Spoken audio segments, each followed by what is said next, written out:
South India shopping mall లో block buster ఆషాఢం #1 kilo sale.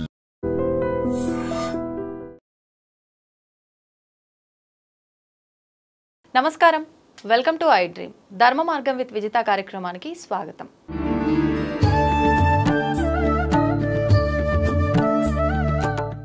సాధారణంగా మనం ఎంతో మంది వ్యక్తుల్ని చూస్తూ ఉంటాము, మనకు తారసపడుతూ ఉంటారు, వాళ్ళ గురించి తెలుసుకుంటూ ఉంటాము. కానీ ఇప్పుడు నా ముందున్న వ్యక్తి గురించి చెప్పాలి అని అంటే, సాధారణంగా ఆయన వృత్తిరీత్యా ఒక సాఫ్ట్వేర్ ఉద్యోగిగా ఉండి అసలు ఇది అంటే నేను బ్రతుకు తెరువు కోసం ఈ ఉద్యోగం చేస్తున్నాను, కానీ అసలు ఇంకేంటి, అసలు మనం మానవ జన్మ తీసుకున్నాము అంటే దానికి అర్థం ఏంటి, అసలు ఎందుకు మనం ఈ జన్మ తీసుకున్నాము, ఈ జన్మకు సార్థకత ఎక్కడ లభిస్తుంది అన్న ఒక ఉద్దేశంతో ఇదంతా ఆలోచించిన ఆయన అమ్మవారి గురించి తెలుసుకోవాలి అని ఇష్టంతో మొదలుపెట్టి మూల మంత్రాల ఉపదేశం తీసుకొని వృత్తిరీత్యా సాఫ్ట్వేర్ ఉద్యోగిగా ఉన్నారు అనంటే భక్తిగా ముక్తిని పొందడం గురించి చాలా తక్కువ ఆలోచిస్తారు. కానీ ఆయన అమ్మవారి గురించి తెలుసుకొని ఉపదేశం తీసుకొని నేను ముక్తిని పొందాలి అని ఇటు వృత్తిని బ్యాలెన్స్ చేస్తూ ఇటు ఆధ్యాత్మిక జీవనాన్ని బ్యాలెన్స్ చేస్తున్న వ్యక్తి ఇప్పుడు నా ముందరున్నారు.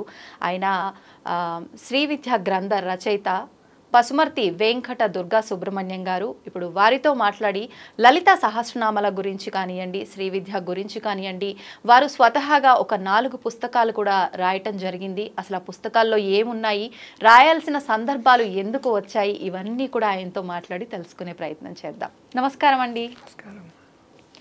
ఎలా ఉన్నారు? బాగున్నానమ్మా. మొదటి ఇంటర్వ్యూ అంట నేను మీతో చేయడం నిజంగా నాకు చాలా సంతోషంగా ఉంది. అంటే ఈ మధ్య కాలంలో మీ అంత వయసు అంటే దాదాపు మీకు 77 ఇయర్స్ అని చెప్పి నిజంగా అంటే చాలా ఆశ్చర్యంగా ఉంది. అంత ఏజ్ ఉన్న వాళ్ళని ఈ మధ్యకాలంలో చూడడం చాలా తక్కువగా. ఎందుకు అంటే ఉమ్మడి కుటుంబాలు కాస్త డివైడ్ అయిపోయి పెద్దవాళ్ళు ఊర్లో ఉండటము, అక్కడి వరకే చిన్న కుటుంబం, వైఫ్ అండ్ హస్బెండ్, పిల్లలు ఉండే విధానం ఎక్కువగా చూస్తున్నాం ఈ మధ్యలో. మీలాంటి వాళ్ళు చెప్పే విషయాల్లోంచి మనం మంచి చెడులు నేర్చుకునేది ఎక్కువగా ఉంటుంది, కానీ వాటికి దూరం అయ్యాం. ఈరోజు నేను మీతో మాట్లాడుతున్నంటే నాకు చాలా సంతోషంగా ఉంది. అలాంటి విషయాలన్నీ కూడా మీతో తెలుసుకోవచ్చు అనే ఆనందం నిజంగా. అయితే ముందుగా మీ గురించి మనం మాట్లాడుకుందాం, ఎందుకంటే మన ప్రేక్షకులందరికీ మీ గురించి కూడా తెలియాలి కదా. అందుకని మీరు 19 ఏళ్ల వయసులోనే మీరు ఆల్రెడీ అప్పటికే ఉద్యోగంలో ఉండి అమ్మవారికి సంబంధించిన మంత్రాలు ఇవన్నీ కూడా ఒక 5 మంత్రాలు ఉపదేశం తీసుకున్నారని చెప్పి విన్నాను. సాధారణంగా ఊళ్ళల్లో విలేజ్లో ఉన్న వాళ్ళకి అక్కడ వాళ్ళ వ్యవసాయ పనులు వాళ్ళ వృత్తి వాళ్ళు చేసుకుంటూ, లేదు అంటే ఉద్యోగంలో ఉన్న వాళ్ళ ఉద్యోగం వాళ్ళు చేసుకుంటూ ఇదే ఆలోచన ఉంటుందే తప్ప మళ్ళీ అక్కడి నుంచి ఇంకొక మార్గంలోకి వెళ్ళాలనే ఆలోచన చాలా తక్కువ మందిలో ఉంటుంది. మీకెందుకు ఈ ఉపదేశం తీసుకోవాలనిపించింది? నేను వృత్తి యొక్క ఉపాధి కోసం విజయనగరం జిల్లా గరివిడి దగ్గర శ్రీరామనగర్ అనే ఒక ఫ్యాకర్ అంటారని, అక్కడ ఉద్యోగాన్వేషణలో కొండా రామనాథరావు గారు ఆ ఫ్యాక్టరీలో ఒక ఆఫీసర్, ప్రొడక్షన్ కంట్రోలర్. ఓకే. వారింటికి వెళితే వారి ద్వారా ఉద్యోగం లభిస్తుంది అని చెప్పి నన్ను కొందరు స్నేహితులు ప్రోత్సహించారు. వారి ఇంటికి వెళ్ళాను. ఆ రోజున ఎవరున్నారో ఇంట్లో ఎవరున్నారో నాకు తెలియదు, కానీ కొండా రామనాథరావు గారి భార్య, ఆవిడ భార్య అక్కడ కూర్చున్నారు, ఇంకెవరితో మాట్లాడుతున్నారు. నేను వెళ్ళాను, నమస్కారం అండి అని చెప్పాను. నా మొగం చూస్తూ ఎవరు నాయనా నువ్వు అన్నారు. నాకు ఉద్యోగం కావాలి, మీ ఇంటికి రామనాథరావు గారిని కలవమన్నారు.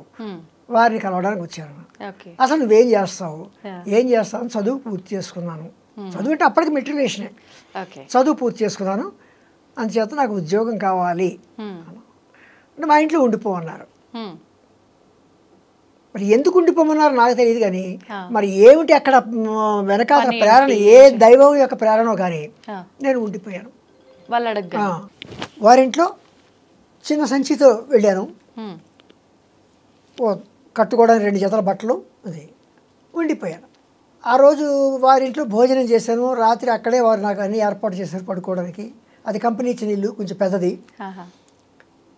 తెల్లవారుజాము లేస్తే 88 ఏళ్ళ వ్యక్తి ఒక ఆయన 2:30కి లేచి ఆసనాలు వేసుకుంటున్నారు. ఆయన ఎవరు అంటే తర్వాత తెలిసింది, కొండా రామనాథరావు గారి తండ్రి, ఒక అడ్వకేటు. తర్వాత ఆయన కుర్తాళ మౌనస్వామి వారు 1948లోనే ఆయన దగ్గర శిష్యరికం పొందారు. ఆయన శ్రీ విద్యోపాసన మొత్తం అంతా తీసుకున్నారు. ఆయన మొత్తం కంప్లీట్గా సాధన చేస్తుండేవారు. ఆయన 2:30కి లేచేటప్పుడు నేను ఆయన పక్కనే ఉన్నాను, కూర్చున్నాను. ఆయన ఏం చేస్తున్నారు అన్నీ అబ్జర్వ్ చేశాను. 2:30 నుంచి ఇంచుమించుగా 4 గంటల వరకు ఆసనాలు తలవేలాంటివన్నీ చేసుకుని 4 గంటలకు స్నానం చేసి వెనకాతల మామూలుగా దేవుడి గది వంటిల్లు ఉన్నాయి, అక్కడ అమ్మవారి దగ్గర కూర్చున్నారు. అమ్మవారి దగ్గర కూర్చొని ఇంకా ఆయన యొక్క అనుష్ఠానం ఇవన్నీ ప్రారంభించారు. అప్పుడు నాకు తెలిసింది నేను ఎక్కడికి వెళ్ళాను. అప్పుడే తెలిసింది. ఎక్కడికి వెళ్ళానంటే సాక్షాత్తు అమ్మవారి పాదాల దగ్గరికి వెళ్ళాను. సరే ఈ రకంగా ఆ రకంగా వాళ్ళ ఇంట్లో ఉన్నాను, నాకు మంచి మంచి ప్లేసే దొరికింది, ఒక దైవ సన్నిధి దొరికింది, ఉద్యోగం ఇప్పిస్తాను వాళ్ళు కూడా హామీ ఇచ్చారు. అంటే ఇక్కడ నేను అప్పుడు ఊహించాను, అప్పుడు చిన్న వయసు, నాకు తినడానికి దొరికింది, ఉండడానికి దేవుణ్ణి ప్రార్థించుకోవడానికి దొరికింది అని సంతోషించుకున్నాను. అంటే భుక్తి ముక్తి అని నాకు అంత అంత గొప్ప లాంగ్వేజ్ నాకు రాదు. అప్పుడు వారు ఏం చేశారంటే ఇలాగ కొన్నాళ్ళ పాటు ఖాళీగానే ఉన్నాను, వారికి ఏదైనా చిన్న చిన్న సాయం చేస్తుండేవాడిని. ఒక రోజుని కొండ ఆయన భార్య ఎవరైతే ఆసనాలు వేసుకున్నారో కొండ కోటయ్య గారు, ఆయన భార్య కూడా ఆవిడకి కూడా దాదాపు 80 ఏళ్ళు ఉంటాయి. ఆవిడ కింద కూర్చున్నారు, కింద మామూలుగానే కూర్చున్నారు.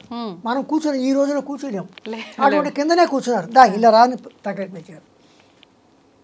పిలిచిన తర్వాత దేవుడు నమస్కారం చేసుకుంటావా అన్నారు. నమస్కారం చేసుకున్నా. అలాగే వారి వెనకాతల ఆయన అగ్నికార్యం చేసేవారు. ఆ టైంలోనే మేము తెల్లవారుజాము లేచి బ్రాహ్మణులు అంటే అగ్నికార్యం చేయడం, వైశ్వదేవం ఇలాంటివన్నీ చేస్తుంటారు. అంటే హోమమా అగ్నికార్యం? హోమం, అందులో హోమం చేయడం అగ్నికార్యం అంటారు. తర్వాత వైశ్వదేవం కూడా చేస్తారు, సంధ్యావందనం ఇలాంటివన్నీ చేసుకుని అమ్మవారికి కూడా సేవించుకుంటారు. నేను అన్నీ చూసిన తర్వాత ఆవిడ పిలిచిన తర్వాత ఆవిడ వెనకాతలే కూర్చుంటూ ఆవిడ లలితా సహస్రనామ స్తోత్ర పారాయణ చేస్తూ ఉంటే ఏదో వినేవాడిని. అది పారాయణ ఏమిటా అని కూడా నాకు తెలిసేది కాదు అప్పట్లో. ఆయన కూడా అంత 88 ఏళ్ల వ్యక్తి కూడా నా పక్క అలా చూస్తూ నాతో మాట్లాడుతూ పక్కనే కూర్చోబెట్టుకునేవారు. క్రమంగా ఏమైందంటే ఓ రోజున మా ఇంటి దగ్గర నేను మామూలుగా నేల మీద పడుకున్నాను. మాకు దగ్గరలోనే ఒక చోట ఒక చిన్న ఇల్లు, నేల మీద పడుకుంటే తెల్లవారు తడుక్కుని మెరిసింది ఏమిటో కళ్ళ ముందు. నిద్రలోనే ఏదో పెద్ద మెరుపు వచ్చినట్టుగా అనిపించింది. అది అనిపించిందో లేకపోతే నేను అనుకున్నానో నాకు తెలియదు.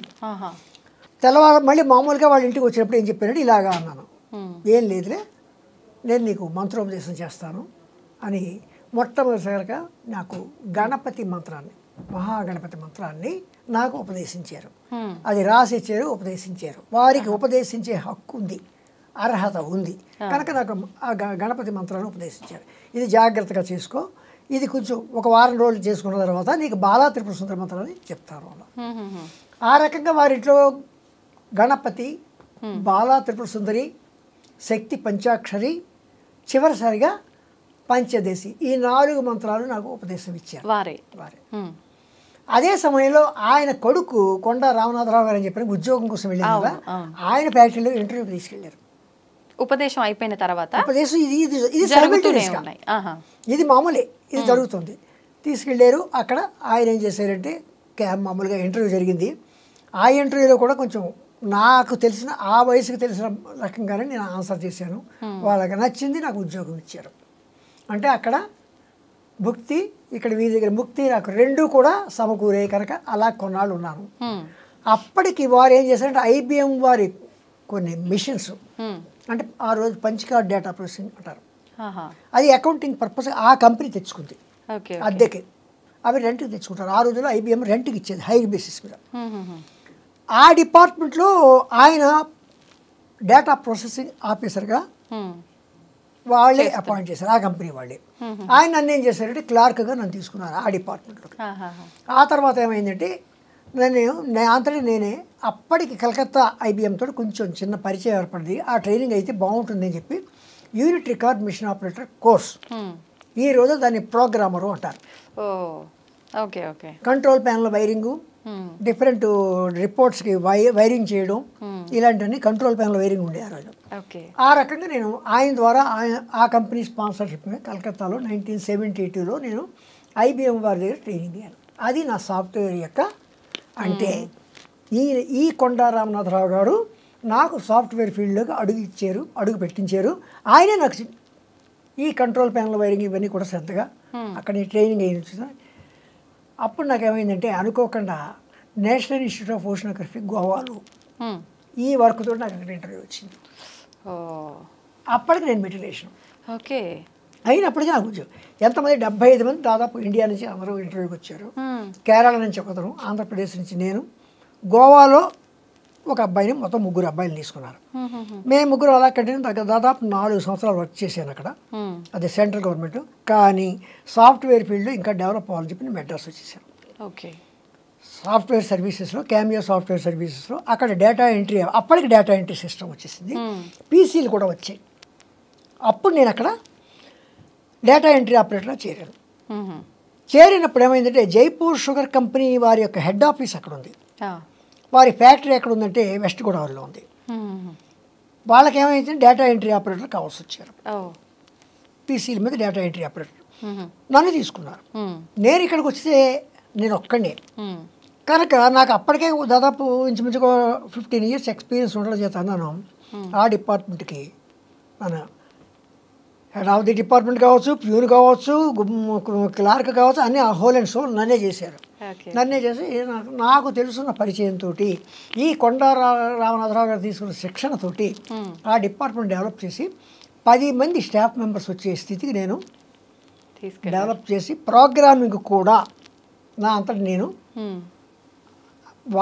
ఆ కంపెనీకి వచ్చిన ప్రోగ్రామర్స్ ద్వారా నేను ప్రోగ్రామింగ్ పికప్ చేశాను. అది నాకు ప్రోగ్రామింగ్ కంప్యూటర్లో అప్పట్లో DBase 3+ ప్రోగ్రామింగ్. ఆ తర్వాత DBase 3+ నుంచి PLSQL, D2K, తర్వాత SQL server, .NET, SQL server, C# అని ఈ లెవెల్ వరకు నేను సాఫ్ట్వేర్ ఇంజనీర్గా ఎదుగుతూ వచ్చాను. ఓకే. ఓకే. 2017లో నాకు స్మార్ట్ ఫోన్ చేతికి వచ్చింది. అప్పుడే కొనుక్కున్నాను, అంతవరకు కొనుక్కోలేదు. స్మార్ట్ ఫోన్ కొనుక్కున్నాను కనుక కొంచెం మంచి విషయాలు చెప్పాలి అని చెప్పి ఏం చేశానంటే లలితా సహస్రనామ పుస్తకం తీసి ఒక్కొక్క నామానికి నేను చిన్న చిన్న సంక్షిప్తార్థాలతోటి కొంచెం కొంచెం ప్రిపేర్ చేసి అందరికీ పంపిస్తూ క్రమంగా దాని వ్యాఖ్యానం కింద రాసుకుంటూ వచ్చాను. ఓకే. అంటే ఎందుకు వచ్చింది మీకు ఆలోచన? మంచి విషయాలు అందరికీ చెప్పాలి, వాట్సాప్లో మెసేజ్లు పంపించాలి, రకరకాల మెసేజ్లు వస్తుండేవి. నేను ఒక మంచి పని చేయాలని చెప్పి లలితా సహస్రం రోజు ఒక 2 నామాలకి నాకు అప్పటికే కథలు రాయడం, డ్రామాలు రాయడం, పద్యాలు రాయడం కొండా కోటయ్య గారి ద్వారా నేర్చుకున్నాను, ఎవరైతే మంత్రాలు నేర్పారో. అలాగే కథలు రాయడం, డ్రామాలు రాయడం నాకు మొదటి నుంచి అలవాటు. రాస్తూ ఉండేవారు ఎప్పుడు రాస్తూ. ఎటువంటి కథలు అంటే అవి ఎన్ని పాపం జానకి, సరోజోపాఖ్యానం, ఊహాహర్మ్యం. అంటే ఇవి దేని నుంచి బేస్ చేసుకొని రాసేవారు? ఇవి దేని నుంచి అంటే నేను ఊహించుకుంటూ ఆంధ్రప్రభకి, ఆంధ్రపత్రికకి వాటికి పంపిస్తుండేవాడు. నేను ఊహించుకుని రాసేవాడిని, ఒక సంఘటన ఊహించుకుని, ఒక జీవితాన్ని ఊహించుకుని రాస్తుండేవాడిని. ఓకే. ఓకే. అలాగే డ్రామా రాజా పురుషోత్తమ, ఆ డ్రామాలో నేను పద్యం రాస్తే మా గురువు గారు నాకు పద్యాలు కరెక్ట్ చేసేవారు. రాజా పురుషోత్తమ, అలెగ్జాండర్కి, పురుషోత్తముడికి. ఇలాగ నేను ఏమైందంటే ఆ రచన నాకు ఆ రచనా వ్యాసంగంలో కొంచెం చెయ్యి తిరిగి ఉండడం చేత ఈ నామాల మీద కొంచెం పట్టు వచ్చిన చేత ఎలా రాయాలో, ఏ పద్ధతిలో రాయాలో అంటే వ్యాసాలు రాయడం, ఉపోద్ఘాతం ఎలా రాయాలి, దాన్ని ఎలా ముగించాలి, ఎలాగ మనం అందరికీ చెప్పాలి అనే ఒక ఐడియా మీద నేను చేశానంటే లలితా సహస్రనామ స్తోత్రం రాసుకుంటూ వచ్చాను. ఇప్పుడు అంటే ఆల్రెడీ నామాలు, స్తోత్రాలు ఇవన్నీ కూడా ఉన్నాయి. అంటే మీరు రాసిన ప్రత్యేకత ఏంటి? దాంట్లో ప్రత్యేకించి మీరు ఎలా రాశారు? ప్రత్యేకత అంటే నేను అప్పటికే తెలుసుకున్నది ఏంటంటే లలితా సహస్రం వసిన్యాది వాగ్దేవతలచే వసిని, కామేశ్వరి, మోదిని, విమల, అరుణ, జయిని, సర్వేశ్వరి అనేవాళ్ళు వీళ్ళు వసిన్యాది వాగ్దేవతలు. అమ్మవారు వీళ్ళని పిలిచి నామాలు రాయించుకుంది. అంటే అమ్మవారిని చూసి వర్ణించిన వాళ్ళ, రాసిన వాళ్ళ? వాళ్ళే రాశారు. ఓకే. అంటే వీళ్ళెవరు? అమ్మవారి యొక్క అంశ. శ్రీచక్రాన్ని మనం తీసుకుంటే శ్రీచక్రంలో 7వ ఆవరణ ఖడ్గమాల ప్రకారం సర్వరోగహార చక్రం అంటారు. ఆ సర్వరోగహార చక్రంలో వీళ్ళు వసిన్యాది వాగ్దేవతలు వసిని, కామేశ్వరి, మోదిని, విమల, అరుణ, జయిని, సర్వేశ్వరి, కౌళిని అనేవాళ్ళు రహస్య యోగినులు. ఈ రహస్య యోగిని అమ్మవారు పిలిచి నా నామాలు రాయండి, ఈ మొత్తం 14 లోకాల్లో జపాలు, తపాలు ప్రస్తుతం అయితే చేస్తున్నారు, ముందు చేయలేకపోవచ్చు.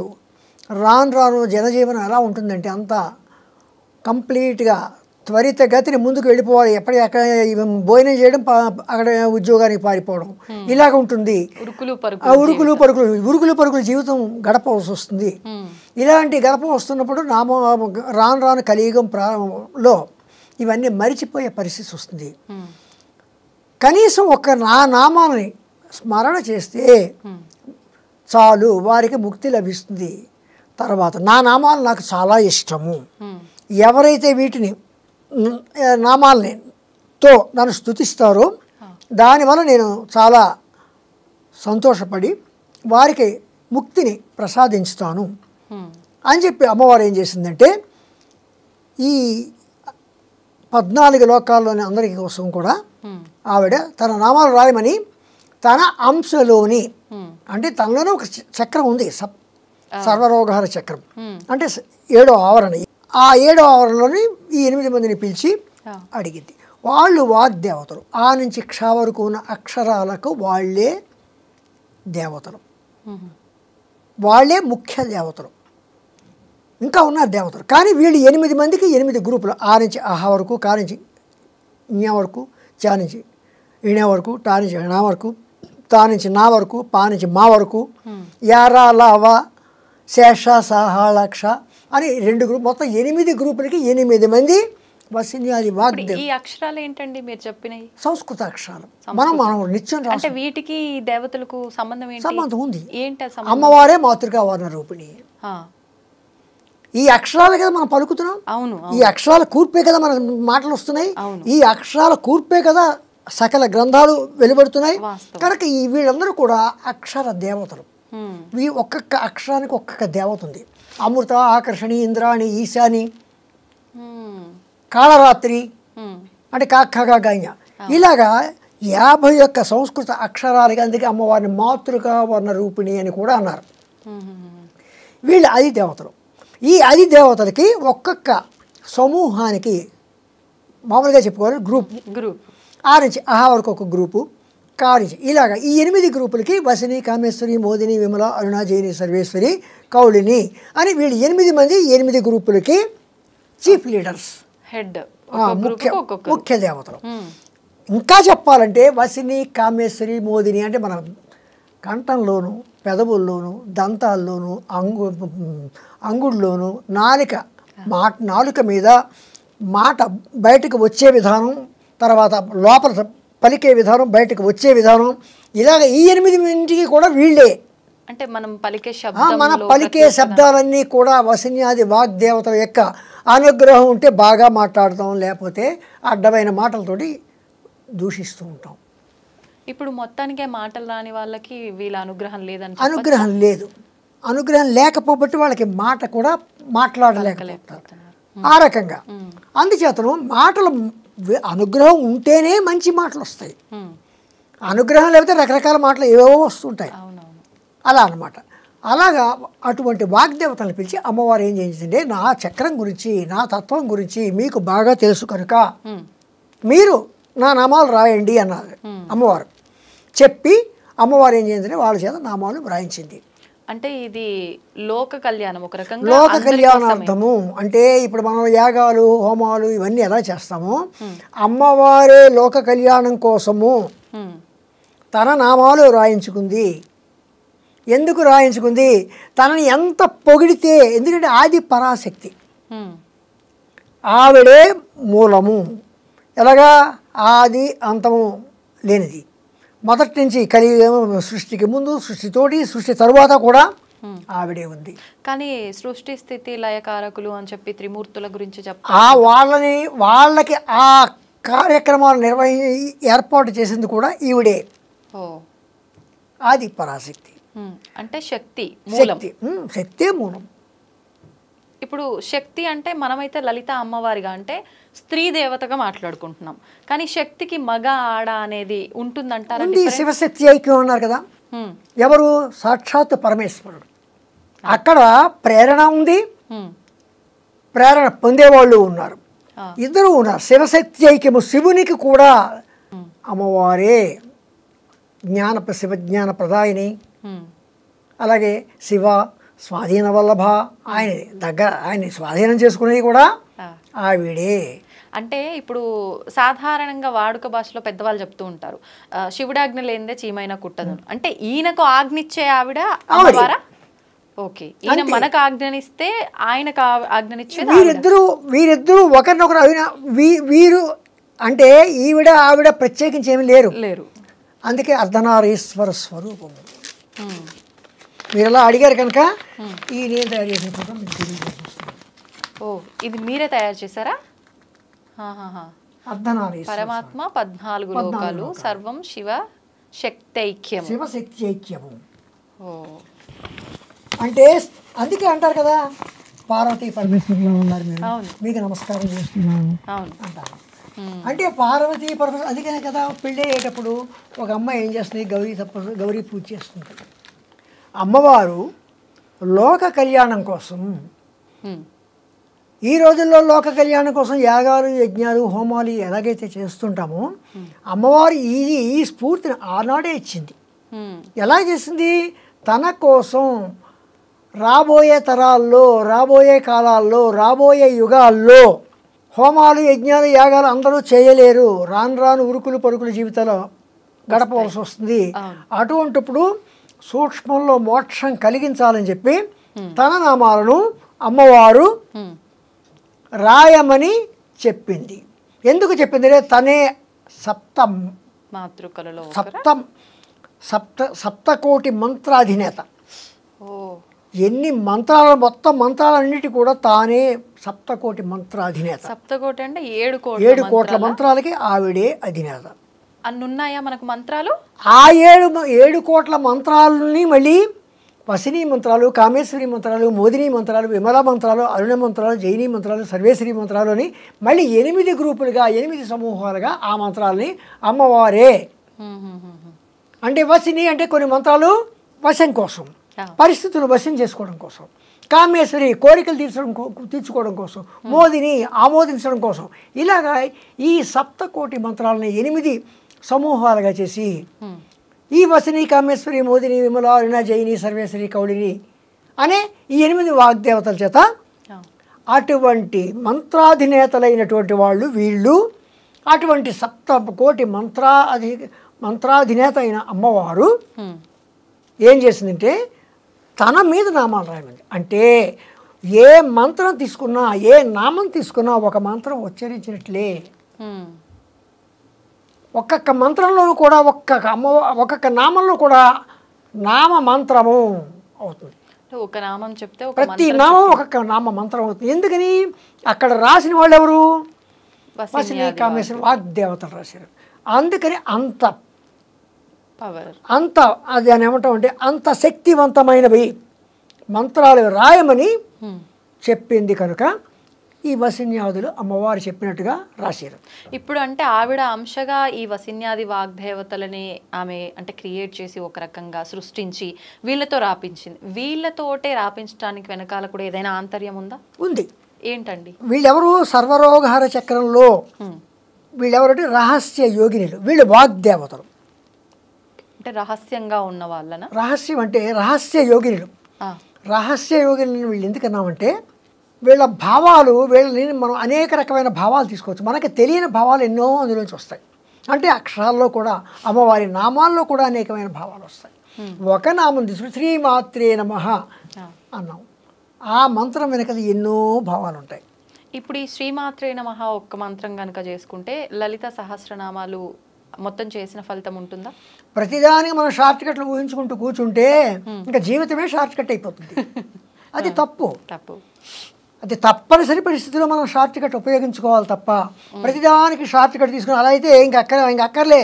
అంటే తప్పనిసరి పరిస్థితుల్లో ఉపయోగించవచ్చు. ఏంటి తప్పనిసరి పరిస్థితి? తప్పనిసరి పరిస్థితి ఏదో ఈరోజు స్నానం చేయడం కుదరలేదు, లేదా నేను ఎక్కడో ఏదో కార్యక్రమంలో ఉన్నాను, ఎక్కడికో బయటకు వెళ్ళాను, అమ్మా నేను చేసుకోలేకపోతున్నాను, లేకపోతే ఈరోజు వేరే కార్యక్రమాల చేత, లేదా నాకు ఆరోగ్యం బాగోలేదు, ఇలాంటి కారణంగా అమ్మ శ్రీమాత్రే నమః అనొచ్చు. కానీ అయిన దానికి కాని దానికి శ్రీమాత్రే నమః అనుకుంటూ కూర్చుంటే ఆవిడ కూడా ఒకటి భోజనం పిలిచి ఒక ఆయన భోజనం వెళ్ళాడు, పేదరాశి పెద్దమ్మ ఇంటికి. ఆవిడ భోజనం పెడుతోంది. ఏమని పెట్టింది? నాన్న ఇదే కూర అనుకో, ఇదే పప్పు అనుకో, ఇదే చారు అనుకో, ఇదే అది బూరి అనుకో అని. అంటే వడ్డించిన ఒక్క దాంట్లోనే పంచభక్ష పరమాన్నాలు అన్నీ ఒకే రూపంలో చూపించేస్తుంది. అన్నం ఇదే పప్పు అనుకో, ఇదే కావాలి తినేసాడు ఆయన. ఆయన వెళ్ళిపోయేటప్పుడు ఏం చేశాడు, ఆవిడ చేతిలో 10 పైసలు పెట్టి ఇదే రూపాయలు అనుకో, ఇదే 100 రూపాయలు అనుకో, ఇదే 1000 రూపాయలు అనుకో అని చెప్పాడు. అలాగే చేస్తుంది అమ్మవారు కూడా. అంటే ఫలితం మనం ఎలా చేస్తాం, ఫలితం అదనమాట. యద్భావం తద్భవతి. ఓకే. అందుకని మనము ప్రతిదానికి షార్ట్ కట్ ఉందని మా గురువుగారు అవును మీ గురువుగారు షార్ట్ కట్ చెప్పారు, నీకు వీలు కాని పరిస్థితులు చేయమన్నారు తప్ప షార్ట్ కట్ ఎల్లవేళ ఉపయోగించమని కాదు. కానీ ఇక్కడ అమ్మవారు ఏం చేసింది, సహస్రనామాలు వ్రాయించుకుంది. అవును. ఈ సహస్రనామాలు ఎందుకు ఉపయోగిస్తాయి, ఒక్కొక్క నామం ఒక్కొక్క మంత్రం.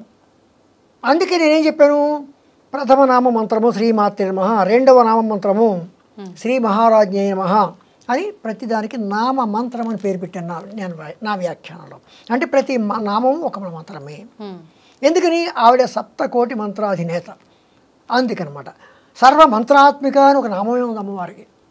అలాగా ఆవిడ ఏం చేసిందంటే వసిన్యాది వాగ్దేవతలను పిలిచి తన నామాలు రాయమంది. వాళ్ళ నామాలు రాశారు. నామాలు రాసిన తర్వాత ఒక రోజుని చింతామణి గృహంలో, మణిద్వీపంలో చింతామణి గృహంలో కూర్చుంది.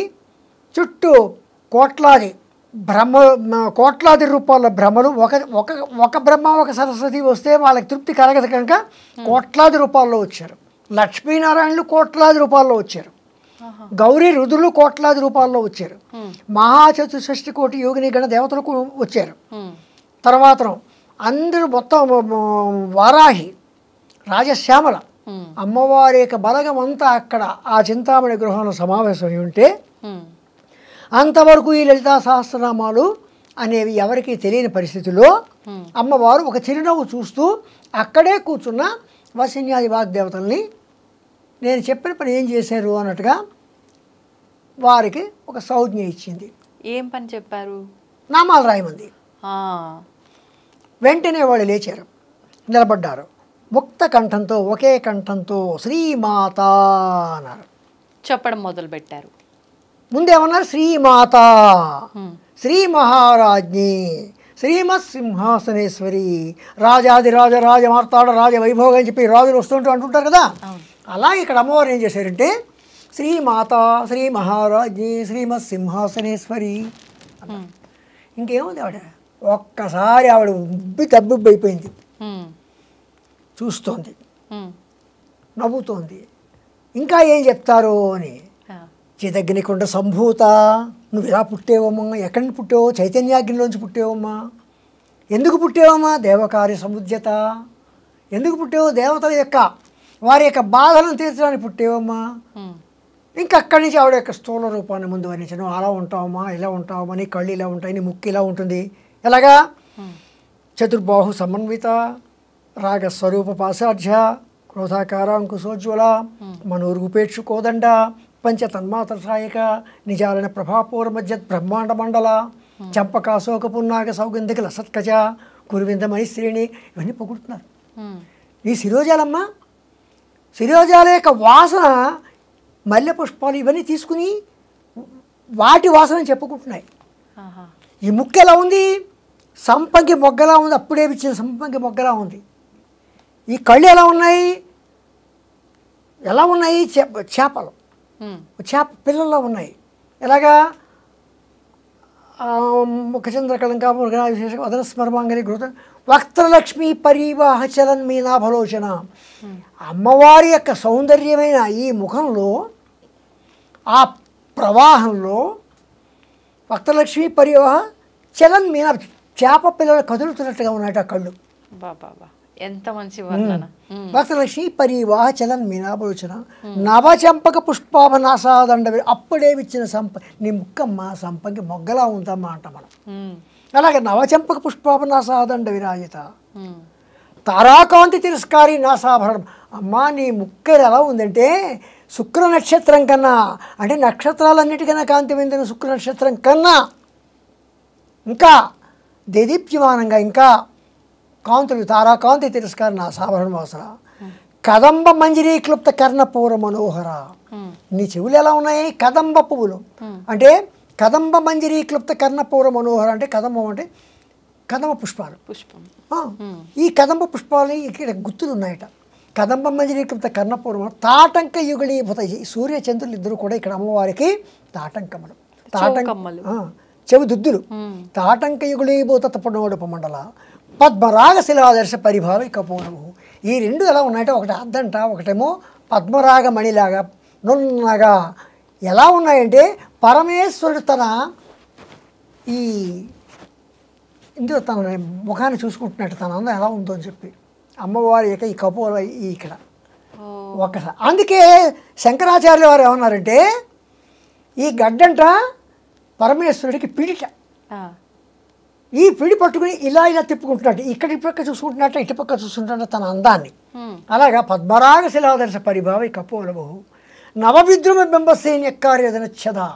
అప్పుడే సాన పట్టిన వజ్రము పగడము, అప్పుడే పండిన దొండ పండు లాంటి పెదవులు నవవిద్రుం బింబసేని ఎక్కార్యదనచ్చద శుద్ధ విద్యాంకురాకార ద్విజవంతి ద్వయోశ్వర. అమ్మవారిని పొగుడుతున్నాయి ఈ నామాలతోటి. అలాగే మనం నామాలు చదువు మీరు అన్నారు ఇందాక, ఈ నామాల వల్ల ఒక ప్రయోజనం ఏమిటి అని. వాళ్ళు చేసినట్టుగా వాళ్ళు చదివినట్టుగానే తప్పు లేకుండా మనం కూడా అంటే మనం అంత వర్ణించినట్టుగా మనమే దాన్ని ఎంజాయ్ చేస్తూ గనక మనం భక్తితో చేస్తేనే ఫలితం ఉంటుందేమో కదా. అలా ఉండదు, ఏదో మాట వరుసకి. అందుకే కూడా దార్శుడి తప్పు దండంతో సరే ఈ నామాలన్నీ అయిపోయిన తర్వాత యదక్షర పద భ్రష్టం మాత్ర హింసేత్ భవేత్ తత్సర్వం క్షమితాం దేవి ప్రసీద నమోస్తుతే అని కూడా అంటాం. అవునవును. అంటే అంటే తప్పు ఏమైనా ఉంటే మన ఇంటికి ఎవరైనా వచ్చారు అన్నీ భోజనం చేసి వెళ్ళిపోతుంది. ఏమైనా అండి మీకు కూరలు బాగోపోయినా చారులు బాగోపోయినా ఏమనుకోకండి అంటాం కదా. అలాగా ఉంది, కానీ తప్పు లేకుండా చదవాలి. మొన్న మాకు యాగం జరిగింది. యాగం జరిగిన లలితా సహస్రనామ స్తోత్ర పారాయణ జరిగింది. లలితా సహస్రనామ స్తోత్ర పారాయణ జరిగితే శ్రీరామ్ గారి వద్ద పండితులలో 2-3 పండితులు లలితా సహస్రనామ స్తోత్రం చేస్తూ చదువుతుంటే స్తోత్రం అంటే ఇలాగే చదవాలి అని అందరికీ అనిపించినది. అంత గంభీరంగా నిజంగా నాకే ఎంతో సంతోషం అనిపించింది. ఆయన చదువుతారు, ఆయన అంత బాగా చదువుతారు. ఆయన అక్కడ కూర్చుని ఆయనే చదువుతున్నారు అనుకున్నా కూడా అంత బాగా వెనకాతలు కూర్చుని వాళ్ళు చదువుతున్నారు. అంటే ఆయన కంఠం వాళ్ళ కంఠం కూడా అంత బాగుంటుంది. అలాగా అంత గంభీరంగా చదువుతున్నారు. అంత గంభీరంగా చదువుతున్నారు కనుకనే అక్కడికి లలితామ్మవారు వచ్చింది అని మనం భావన చేసుకోవచ్చు. ఆ కుంకుమ, ఆ పూజ చేసిన కుంకానికి అంత పవిత్రత ఏర్పడిందని కూడా అనుకోవచ్చు. అలాగా ఈ నామాలు ఎలాగున్నాయంటే మొదటి నామాలన్నీ కూడా 54 నామాలు కూడా 6 నుంచి 54 నామాలు కూడా అమ్మవారి యొక్క స్థూల రూపం, అమ్మవారి యొక్క శరీరం. మనం ఫోటోలో చూస్తున్నాం సాధారణ అమ్మవారి ఫోటోల్లో, అది ఆ ఆకారాన్ని అలా వర్ణించుకుంటూ వచ్చారు. ఆకార వర్ణన, స్థూల రూప వర్ణన. తర్వాత మీరు ఇందాక అన్నారు పంచదశి మంత్రం అన్నారు. మూల మంత్రాత్మిక ఎలాగా శ్రీమద్వాగ్భవకూటైక స్వరూపముఖ పంకజ అంటే అండి అమ్మవారి యొక్క ఈ ముఖం ఎలా ఉందిట వాగ్భవకూటము. వాగ్భవకూటం అంటే ఏమిటి? పంచదశి మంత్రానికి 3 భాగాలు. వాగ్భవకూటము, కామరాజకూటము, శక్తి కూటము. పంచదశి మంత్రంలో క ఏ ఈల హ్రీం, క ఏ ఈల హ్రీం, ఈ 5 అక్షరాలు వాగ్భవకూటము అంటే సరస్వతి సమూహం. అంటే కూటము అంటే కూటం అంటే గ్రూప్. ఓకే. వాగ్భవకూట శ్రీమద్వాగ్భవకూటైక స్వరూప ముఖ పంకజ. అమ్మవారి ముఖం ఎలాంటిదంటే వాగ్భవకూటం అంటే అక్కడి నుంచే మనకి అన్ని మనకి జ్ఞానం. అలాగే అమ్మవారి యొక్క ఈ ముఖం వాగ్భవకూటం శ్రీమద్వాగ్భవకూటైక స్వరూప ముఖ పంకజ. కంఠాత కటి పర్యంత మధ్యకూట స్వరూపిణి. కంఠం నుంచి కటి వరకు మధ్యకూటం కామరాజకూటం. ఆకలి దప్పులు, ప్రేమ బాంధవ్యాలు ఇవన్నీ కూడా. అందుకని ఇది కామరాజకూటం, ఇది శక్తికూటం. ఇది శక్తికూటం ఎందుకైంది? ఇంత మొత్తం శరీరాన్ని కూడా మోసేది. అంతేకాదు మనం నేను నడిచానంటే మరి అమ్మవారి యొక్క శక్తికూటం నాకు లభించినట్లే కదా. 1317 కిలోమీటర్లు నడిచానంటే ఈ శక్తికూటం. అలాగా అమ్మవారి యొక్క క ఏ ఈల హ్రీం, హసక హల హ్రీం, సకల హ్రీం, ఇవి 3 కూడా వాగ్భవకూటము, కామరాజకూటము, శక్తికూటము. ఇది మూల మంత్రం. శ్రీ విద్య యొక్క మూల మంత్రం యొక్క మంత్ర స్వరూపిణి అమ్మవారు. అమ్మవారి యొక్క సూక్ష్మ శరీరము శ్రీ విద్యా మంత్రమైన పంచదశి మంత్రము అని ఇక్కడ భావన. ఓకే. శ్రీమద్ వాగ్భవకూటైక స్వరూపముఖ పంకజ కంఠాదకటి పర్యంత మధ్యకూట స్వరూపిణి శక్తి కూటైకతాపన్న కక్షతో భాగధారిణి మూల మంత్రాత్మిక మూలకూటత్రయ కళేబర. ఇదంతా పంచదశి మంత్ర వర్ణన. అంటే వసిన్యాది వాగ్దేవత ఎంత చక్కగా వస్తారు. ముందు అమ్మవారిని పొగిడారు, అమ్మవారి స్థూల రూపాన్ని వర్ణించారు, అమ్మవారి యొక్క సూక్ష్మ, ఇలాగ ఇవన్నీని ఈ నామాల్ని ఇందాక మనం ఎక్కడికను ఈ నామాలకి మీరు భాష్యం రాయాలి అని ఎందుకు అడిగారు కదా, దానికి ఇంత చెప్పాల్సి వచ్చింది. ఈ నామాలకి వసిన్యాది వాగ్దేవతలు రాశారు, ఇంత క్రమంగా రాశారు కనుక ఈ నామాలకి ఇంత పాపులారిటీ వచ్చింది, ఈ నామాల్లో ఉన్న భావం ఎంత వచ్చింది. అందుకే శ్రీ లలితా సహస్రనామ స్తోత్రాన్ని శ్రీ లలితా సహస్రనామ శాస్త్రము అని కూడా అంటాం. శాస్త్రము అని కూడా చెప్పచ్చు.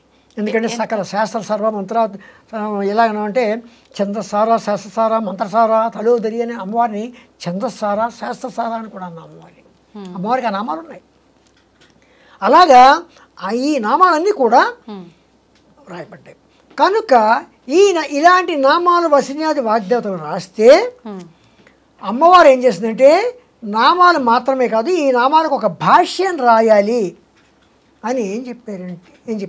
భాష్యము అంటే భాష్యం, వివరణ, వ్యాఖ్యానము, నరేషన్ అని కూడా మనం ఆ భాష్యం రాయాలని చెప్పి అమ్మవారు ఏం చేసిందంటే భాస్కర్ రాయల వారిని ఒక ఆయన పూర్ణ దీక్షాపరుడు, ఆయన శంకరాచార్యుల వారి తర్వాత శంకరాచార్యుల వారితో సమానమే ఆయన కూడా. అంతటి మహాత్ముడికి ఈ కార్యక్రమాన్ని అప్పచెప్పింది భాష్యం రాయటం. కానీ ఇక్కడ ఇంకో విచిత్రం ఉంది, చెప్పమంటే చెప్తాను. చెప్పండి. ఎలాగంటే సాక్షాత్తు శంకరాచార్యుల వారే లలితా సహస్రనామ స్తోత్రానికి భాష్యం రాయాలి అని అనుకున్నారు. అనుకుని తన శిష్యుల్ని ఈ గ్రంథం తీసుకురండి, లలితా సహస్రనామ స్తోత్రం వసిన్యాది వాగ్దేవతలు రాసింది తీసుకురండి అన్నారు. అంటే శిష్యులు వెళ్ళేది దొరకలేదు, ఎక్కడ దొరకలేదు. ఒక అమ్మాయి వచ్చింది, చిన్న అమ్మాయి ఇచ్చింది ఆయనకి, మాట ఆడకుండా తెచ్చేసి వెళ్ళిపోయింది. ఆయనకి ఎవరికి శంకరాచార్యుల వారికి ఇచ్చి వెళ్ళిపోయింది. ఆయన చూసే కాదు, అదేమిటిది విష్ణు సహస్రనామ స్తోత్రం. అవునా? అప్పుడు మళ్ళీ ఈ అమ్మాయి ఇది కాదమ్మా, ఈ లలితా సహస్రనామ స్తోత్రం కాదమ్మా అని అమ్మాయిని పంపించేశారు. మళ్ళీ వెళ్ళి పంపించారు. మళ్ళీ ఆ అమ్మాయి వచ్చింది, మళ్ళీ ఇంకో పుస్తకం ఇచ్చింది, అది విష్ణు సహస్రనామం. మళ్ళీ ఎందుకని మళ్ళీ మళ్ళీ విష్ణు సహస్రనామం? అదే ఆయన కూడా దివ్య దృష్టితో ఆలోచించారు. అప్పుడు ఆలోచిస్తే ఈ పని నీది కాదు. అంటే తీసుకొచ్చిన అమ్మాయిది కాదా, రాయాల్సిన కాదు రాయాల్సింది ఈయన కాదు, ఆ తెచ్చిన అమ్మాయి ఎవరో బాలా త్రిపుర సుందరి. ఓ, అంటే అమ్మవారే అంటే అక్కడ ఆదేశిస్తుంది, ఈ పని నీది కాదు, ఇవి రాయాలి నువ్వు అని శంకరాచార్యులు ఆదేశించాడు. ఆయన దివ్య దృష్టిలో చూశారు. అమ్మా నన్ను ఈ పని వద్దంటే అలాగా, నేను రాసే తీరుతాను అని సౌందర్యలహరి రాశారు ఆయన. సౌందర్యలహరి లలితా సహస్రనామ స్తోత్రంలో 1000 నామాల యొక్క స్థానాన్ని 100 శ్లోకాల్లో ఆయన పెట్టేశారు అక్కడ. సౌందర్యలహరి అంటే ఈ నామాలకి రాయడానికి తర్వాత కాలంలో భాస్కర్ రాయల వారు వస్తారు అని చెప్పి ఆయన భాష్యం రాశారు. మీరు నన్ను అడిగారు మీరు ఎందుకు రాశారు. ఇప్పుడు నేను చెప్తున్నా, అందరూ రాస్తున్నారు, నేను రాస్తున్నాను. అందరూ కథలు రాస్తున్నారు, నేను కథ రాశాను. అందరూ నవలు రాశాను, నేను నవలు రాశాను. అలాగే అందరూ రాస్తున్నట్టుగా నా భావంతో నేను రాసుకున్నాను. కానీ ఎంతమంది రాసిన ఈ వ్యాఖ్యానం అంతా ఎక్కడిది? భాస్కర్ రాయల వారు రాసిన వ్యాఖ్యానం మాత్రమే మాతృక. మీకు అర్థమైందమ్మా? ఆ రకంగా లలితా సహస్రనామ స్తోత్రానికి భాష్యం భాస్కర్ రాయల వారు రాస్తే చాలామంది రాసుకుంటూ వచ్చారు భాష్యాలు. ఆ భాష్యాలు రాస్తుంటే ఒక భాష్యానికి పోయిన భాష్యం అంటే అందులో సెంట్రల్ మీనింగ్ అంటే అందులో బేస్ చేసుకున్నదంటే అర్థం కూడా ఒకటే బేస్మెంట్ వస్తుంది. కానీ వారు చెప్పింది డిఫరెంట్ వేస్లో చెప్పుకుంటూ వచ్చారు. అంటే ఎందుకు చెప్పుకొచ్చారంటే ఒక్కొక్క శాస్త్రాన్ని వర్ణించుకుంటూ, ఒక్కొక్క శాస్త్రాన్ని అక్కడ ఉటంకిస్తూ, ఒక్కొక్క శాస్త్రాన్ని ఎగ్జాంపుల్ చెప్పుకుంటూ వారి క్రమంలో వారు చెప్పుకుంటూ వచ్చారు. ఇప్పుడు ఒక విషయం అడుగుతా అండి, ఏమనుకోవద్దు. అంటే ఒక ఉన్న గ్రంథాన్నో సంథింగ్ ఏదో ఒక దాన్ని తీసుకొని దాని నుంచి మనం పలు రకాలుగా రాసినప్పుడు మీ భావాన్ని బట్టి మీరు, నా భావాన్ని బట్టి నేను రాస్తున్నప్పుడు దానిలో ఉన్న సారాంశం కరెక్ట్గా యాప్ట్గా ఇక్కడ వస్తుందా? అంటే మారిపోయే అవకాశం లేదా? మారదు. వీళ్ళు రాసినా వాళ్ళు రాసినా వాళ్ళు రాసినా వాళ్ళు రాసినా ఆ బేస్మెంట్ మాత్రం వదలరు. ఓకే, అంటే ఆ మూలం ఎక్కడ మూలం ఎక్కడ వదలరు. మూలం ఎక్కడ అక్కడ అమ్మవారిని చెప్పుకుంటారు, అమ్మవారిని చెప్పుకుంటూ ఇంకో మార్గంలో చెప్పుకోరు అమ్మవారిగానే చెప్పుకుంటూ వారి భావాలతో అమ్మవారి యొక్క తత్వాన్ని మాత్రం వివేదించకుండా రాస్తారు. ఇప్పుడు తత్వం అన్నారు కాబట్టి లలిత సహస్రనామాల్లో ఈ 1000 నామాల్లో నుంచి మనం గనక ఒక తత్వాన్ని అర్థం చేసుకొని పూజ లాగానో మంత్ర రూపంలోనో చెయ్యాలి అంటే ఎటువంటి తత్వాన్ని తీసుకోవచ్చు అంటారు? మొత్తం లలితా సహస్రనామాలకి ఉన్న తత్వం అంతా ఒకటే. ఏంటండి? ఏమిటంటే ఆదిపరాశక్తి. ఆవిడ ఆదిపరాశక్తి అనే రూపాల్లో ఉంది. ఆ అన్ని రూపాల్లో ఆదిపరాశక్తి యొక్క స్వరూపం, సూక్ష్మ స్వరూపంలో చెప్పుకోవాలంటే పంచదశి మూల మంత్రాత్మిక. ఆవిడ యొక్క లీలలు రకరకాల భండాసుర వధ తర్వాత ఇంకా చాలా చాలా చాలా ఉన్నాయి. ఆవిడ యొక్క లీలలు అన్ని రకాలుగా లీలలు ఉంటాయి. ఆ రకంగా అవన్నీ అవి ఎవరు చెప్పినా ఇవి చెప్పినా అవే చెప్తారు. కానీ వారి వారి భావాల్లో వారి ప్రజలకి ఏ రకంగా ప్రజల వద్దకు ఏ రకంగా తీసుకెళ్తారో ఆ రకంగా వారి యొక్క భాషలో చెప్తారు. కానీ నేను వారంత పండితుడిని కాను. నేను నా భావంలో నేను ఒక కథ రాసినట్టుగా, ఒక నవల రాసినట్టుగా, ఒక డ్రామా రాసినట్టుగా నా భాషలో అత్యంత సులభతరంగా అత్యంత సరళంగా అర్థమయ్యేలాగా వారు చెప్పిన భావాల్ని నేను ఎక్కడా కూడా విభేదించకుండా వారితో అంగీకరించుతూ రాసే ముందు కూడా నేను చెప్పుకుని వస్తున్నాను. పెద్ద పలానా వారు పలానా చాగంటి కోటేశ్వరరావు గారు చెప్పినట్టుగా విన్నాను, పలానా సామవేద షణ్ముఖ శర్మ గారు చెప్పింది విన్నాను, పలానా భాస్కర్ రాయలు వారి గ్రంథం చదివాను, ఇంకా పెద్ద పెద్ద వారి యొక్క భాష్యాలు చదివి నా మాటలుగా నేను రాస్తున్నాను. ఎంతకాలం పట్టింది మీకు రాయడానికి? నేను ఎంతకాలం అంటే 2017 నుంచి అలా రాసుకుంటూనే దాదాపు 5-6 సంవత్సరాలు రోజుకి 2 నామాల చొప్పున రాసుకుంటూ వచ్చాను. అంటే అందరికీ అర్థమయ్యే రీతిలో నేను వాట్సాప్లో మెసేజ్లుగా పెట్టేవాడిని. అది అసలు దీనికి అసలు కారణం అది. ఇప్పుడు ఉదాహరణకి ఆల్రెడీ ఉన్న ఆ మూలంలోంచి ఒక నామం తీసుకుంటే ఆ నామము ఆ విధంగా అర్థం చేసుకుంటే ఎలా ఉంటుంది, మీరు రాసిన దాంట్లోంచి అదే నామం తీసుకుంటే దాని భావం మాకు ఎలా అనేది వేరియేషన్ అదే అర్థం వస్తుంది, సేమ్ వస్తుంది. అమ్మవారి యొక్క తత్వం ఎక్కడ విభేదింపబడదు. అంటే వివరణ ఈజీగా అర్థమవుతుంది. వివరణ ఈజీగా అర్థమవుతుంది. ఏమో నాకన్నా ఈజీగా రాసిన వాళ్ళు ఉంటారు, నాకన్నా బాగా రాసిన వాళ్ళు ఉంటారు, ఉండవచ్చు. నా తృప్తికి నేను రాసుకున్నాను. నా తృప్తికి రాసుకున్నది నచ్చిన వాళ్ళు ఏం చేస్తున్నారంటే గురు ఇలా ఇవ్వండి మేము చదువుకుంటాము అంటున్నారు. మేము చదువుకుంటాము అంటున్నారు. చివరికి ఏమైందంటే ఒక పుస్తకంగా తయారైంది. ఇందులో ఒక చోట వజ్రేశ్వరి వామదేవి వయోవస్థ వివర్జిత సిద్ధేశ్వరి సిద్ధ విద్య సిద్ధమాత యశస్విని అని 97వ శ్లోకం ఉంది. ఆ 97వ శ్లోకం ఏమిటి? కొండలిని గురించి వివరిస్తున్నారు. ఏమిటిది? షట్చక్రాలు. షట్చక్రాల గురించి అక్కడ వివరిస్తున్నారు. వజ్రేశ్వరి వామదేవి వయోవస్థ వివర్జిత సిద్ధేశ్వరి సిద్ధ విద్య సిద్ధమాత యశస్విని అని వివరిస్తున్నారు. ఆ వివరిస్తున్నది ఏమిటంటే అమ్మవారు వజ్రేశ్వరి వామదేవి వయోవస్థ వివర్జిత సిద్ధేశ్వరి సిద్ధమాత యశస్విని అని చెప్పి 7 రూపాల్లో, షట్చక్రాల్లో 6 రూపాల్లోనూ, ఇక్కడ యశస్విని రూపంలోనూ అమ్మవారు ముందని వసిన్యాది వాగ్దేవతలు చెప్పి ఈ షట్చక్రాల యొక్క రూపాల్లో షట్చక్రాలు ఎలా ఉంటాయి, వాటి తాలూకు తత్వం ఏమిటి అని చెప్పుకుంటూ ఈ పుస్తకం చెప్పారు. అందులో చెప్పినప్పుడు ఏం చేశారంటే షట్చక్రాల్లో విశుద్ధి చక్రం ఎక్కడుంది, విశుద్ధి చక్రం తర్వాత అనాహత చక్రం ఉంది, మణిపూర చక్రం ఉంది, స్వాధిష్టాన చక్రం ఉంది, మూలాధారం ఉంది, ఆజ్ఞా చక్రం ఉంది, సహస్రారం ఉంది, ఇంకా చక్రాలు ఉన్నాయి. ఈ ముఖ్యంగా 7. ఈ 6 చక్రాల్లోనూ 50 దళాలు ఉన్నాయి. ఈ 50 దళాల్లో ఈ మాతృక వర్ణాలు 51 అక్షరాలను చూడండి, వాటి యొక్క అధి దేవతలు లాలాలు ఒకే అక్షరం కింద భావిస్తే 50 మంది దేవతలు ఈ దళాల్లో ఉంటారు. ఈ దళాల్లో కూర్చుంటారు. అంటే అధిష్టాన దేవతలు అనుకోవచ్చా? అక్షరాధిష్టాన దేవతలు. అక్షరాధిష్టాన వాళ్ళు కూర్చుంటే అమ్మవారు మధ్యలో వజ్రేశ్వరి వామదేవి వయోవస్థ వివర్జిత సిద్ధేశ్వరి సిద్ధమాత యశస్విని అని అమ్మవారు ఆ పద్మాలు, ఇవన్నీ పద్మాలు, ఆ పద్మం మధ్యన అమ్మవారు కూర్చుంటుంది. సహస్రాలలో అమ్మవారు ఇక్కడ కూర్చుంటే ఈ 50 మంది దేవతలు అనులోమం విలోమంలో 10 సార్లు, అంటే అనులోమం 50 విలోమం 50 వెళ్ళి మళ్ళీ 10 సార్లు అంటే 1000 సార్లు, అంటే ఈ సహస్రానికి 1000 దళాలు కనుక ఈ 1000 దళాల అమ్మవారు ఉంటే అందులో యశస్విని రూపంలో అమ్మవారు ఉంటుంది.